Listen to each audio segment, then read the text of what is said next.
வணக்க மக்களே, இன்னைக்கு நம்ம என்ன பார்க்க போறோம்னா ஐபிஎல் 2024ஆம் ஆண்டுக்கான தொடரில் புது ரூல்ஸை அறிமுகப்படுத்திய பிசிசிஐ. பவுலர்களுக்கு பின்னடைவு. அதாவது ஐபிஎல் 2024ஆம் ஆண்டுக்கான T20 கிரிக்கெட் தொடர் வரலாற்றில் 17வது முறையாக மார்ச் 22ஆம் தேதி, அதாவது இன்றைய தினம் துவங்க உள்ளது. இந்த வருடம் கோப்பையை வெல்வதற்காக 10 அணிகள் போட்டியிடுவதால் ரசிகர்களிடம் வழக்கமான எதிர்பார்ப்பு காணப்படுகிறது. முன்னதாக கடந்த 2008இல் துவங்கப்பட்ட ஐபிஎல் தொடர் கடந்த 16 வருடங்களை கடந்து தற்போது உலகின் நம்பர் 1 T20 தொடராக ஜொலித்து வருகிறது. அதில் காலத்தின் வளர்ச்சிக்கேற்ப சில புதிய விதிமுறைகளையும் பிசிசிஐ அறிமுகப்படுத்தி வருகிறது. குறிப்பாக கடந்த வருடம் அறிமுகப்படுத்தப்பட்ட இம்பாக்ட் வீரர் விதிமுறை ரசிகர்களிடம் வரவேற்பை பெற்றது. பல்வேறு போட்டிகளில் புதுமையை ஏற்படுத்தியது அந்த விதிமுறை. அந்த வரிசையில் 2024ஆம் ஆண்டுக்கான ஐபிஎல் தொடரில் பிசிசிஐ 2 புதிய விதிமுறைகளை அறிமுகப்படுத்தியுள்ளது. அதில் முதலாவதாக வேகப்பந்து வீச்சாளர்கள் ஒரு ஓவருக்கு 2 பவுன்சர் பந்துகளை வீசுவதற்கு அனுமதி வழங்கப்பட்டு உள்ளது. அதாவது சமீப காலங்களாகவே T20 கிரிக்கெட்டில் பேட்ஸ்மேன்களின் கைகள் ஓங்கும் அளவுக்கு நோ பால் போட்டால் ஃப்ரீ ஹிட் போன்ற பல்வேறு அடிப்படை விதிமுறைகள் பவுலர்களுக்கு எதிராக இருப்பதாக விமர்சனங்கள் காணப்படுகிறது.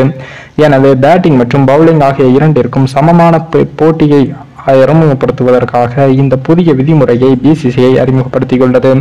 சொல்ல போனால் சர்வதேச T20 கிரிக்கெட்டில் ஒரு ஓவருக்கு அதிகபட்சமாக ஒரு பவுன்சர் பந்தை மட்டுமே வீச முடியும். அந்த வகையில் ஐசிசி மற்றும் உலக கிரிக்கெட் முன்னோடியாக ஐபிஎல் இந்த விதிமுறையை கொண்டு வருவது ரசிகர்களிடம் வரவேற்பை பெற்றுள்ளது. இரண்டாவதாக ஸ்மார்ட் ரீப்ளே சிஸ்டம் எனும் விதிமுறையை 2024ஆம் ஆண்டு ஐபிஎல் தொடரில் நடைமுறைக்கு வருவதாக பிசிசிஐ கூறியுள்ளது. அதாவது ஒரு தீர்ப்பை டெக்னாலஜியை பயன்படுத்தி மீண்டும் ஆய்வு செய்யும் போது சில தருணங்களில் சரியான ஆதாரங்கள் கிடைப்பதில்லை. அதை தவிர்ப்பதற்காக இந்த விதிமுறை கொண்டு வரப்படுகிறது என்றும், இந்த விதிமுறைப்படி ஐபிஎல் 2024ஆம் ஆண்டு தொடரில் ஒரு மைதானத்தில் அதிக வேகமாக நகரக்கூடிய உயர்தர கேமராக்கள் 8 பொருத்தப்பட்டிருக்கும். அதன் காரணமாகவே LBW review, run out, ultra H catch போன்ற அனைத்து விதமான தீர்ப்புகளையும் வழங்குவதற்காக நடுவர்கள் ஒளிபரப்பு நிறுவனங்களின் உதவியை நாடமாட்டார்கள். அதற்கு பதிலாக அம்பையர்களை அந்த 8 கேமராக்களின் உதவியுடன் நேரடியாக மைதானத்தில் நிகழ்ந்ததை தாங்கள் விரும்பும் கோணத்தில் சோதித்து பார்த்து துல்லியமான தீர்ப்பு வழங்க முடியும்.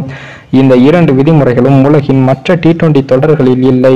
ஐபிஎல் தொடரில் தான் பிரத்யேகமாக அறிமுகப்படுத்துவது என்பதும் குறிப்பிடத்தக்கது.